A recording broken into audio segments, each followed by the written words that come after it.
Hi all, welcome to football arena. Vinicius ജൂനിയറുമായി ബന്ധപ്പെട്ട റൂമറുകളാണ് ഈ ട്രാൻസ്ഫർ ജാലകത്തിൽ ഇപ്പോൾ ഏറ്റവും കൂടുതൽ നിറഞ്ഞു നിൽക്കുന്നത്. അദ്ദേഹം റയൽ മാഡ്രിഡ് വിട്ടുകൊണ്ട് ഗണ്ണേഴ്സിലേക്ക് പോകുമോ എന്നുള്ളതാണ് എല്ലാവരും ഉറ്റുനോക്കുന്ന കാര്യം.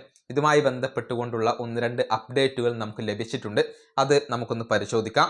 വിനീഷ്യസ് ജൂനിയർ ഇപ്പോൾ റയൽ മാഡ്രിഡിൽ തന്നെ തിരിച്ചെത്തിയിട്ടുണ്ട്. അതായത് റയലിൻ്റെ ക്യാമ്പിൽ അദ്ദേഹം എത്തിയിട്ടുണ്ട്. ഇന്ന് അദ്ദേഹം മെഡിക്കൽ പൂർത്തിയാക്കിയിട്ടുണ്ട്. പ്രീ സീസണിന് വേണ്ടിയുള്ള മെഡിക്കൽ അദ്ദേഹം പൂർത്തിയാക്കി കഴിഞ്ഞു. അതിൻ്റെ ചിത്രങ്ങളൊക്കെ ഇപ്പോൾ പുറത്തേക്ക് വന്നിട്ടുണ്ട്. അതാണ് ഒന്നാമത്തെ അപ്ഡേറ്റ്. രണ്ടാമത്തെ കാര്യം, അത് ESPN ബ്രസീൽ റിപ്പോർട്ട് ചെയ്ത ഒന്നാണ്. അതായത് ആഴ്സണലിൻ്റെ പരിശീലകനായ ആർട്ടറ്റ കഴിഞ്ഞ ദിവസം വിനീഷ്യസ് ജൂനിയറെ കോണ്ടാക്ട് ചെയ്തിട്ടുണ്ട്. എന്നിട്ട് അദ്ദേഹത്തിന് മുന്നിൽ തങ്ങളുടെ പ്രൊജക്റ്റ് അവതരിപ്പിച്ചിട്ടുണ്ട്. അതായത് വിനീഷ്യസ് ജൂനിയറെ കേന്ദ്രീകരിച്ചുകൊണ്ടായിരിക്കും ആർട്ടറ്റ തൻ്റെ ഒരു പ്ലാൻ ബിൽഡ് ചെയ്യുക, ഒരു ടീം ബിൽഡ് ചെയ്യുക എന്നാണ് അദ്ദേഹം ഇപ്പോൾ വാഗ്ദാനം ചെയ്തിട്ടുള്ളത്. ആ ഒരു പ്രൊജക്റ്റ് അത് വിനീഷ്യസ് ജൂനിയറെ കേന്ദ്രീകരിച്ചുകൊണ്ടായിരിക്കും എന്നുള്ള കാര്യം പരിശീലകൻ ഈ താരത്തെ അറിയിച്ചിട്ടുണ്ട്.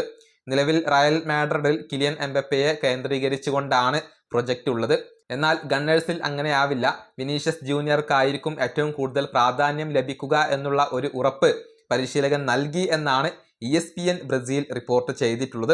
മാത്രമല്ല, ഇനി വിനീഷ്യസ് ജൂനിയർക്ക് കൂടുതൽ ഇംപ്രൂവ് ചെയ്തുകൊണ്ടുള്ള ഒരു ഓഫർ നൽകാൻ റയൽ മാഡ്രിഡ് ഉദ്ദേശിക്കുന്നില്ല. അതുകൊണ്ട് തന്നെ ഇനി തീരുമാനം എടുക്കേണ്ടത് വിനീഷ്യസ് ജൂനിയർ ആണ്. റയൽ വിടണോ വേണ്ടയോ എന്നുള്ള തീരുമാനം അദ്ദേഹത്തിന് എടുക്കാം.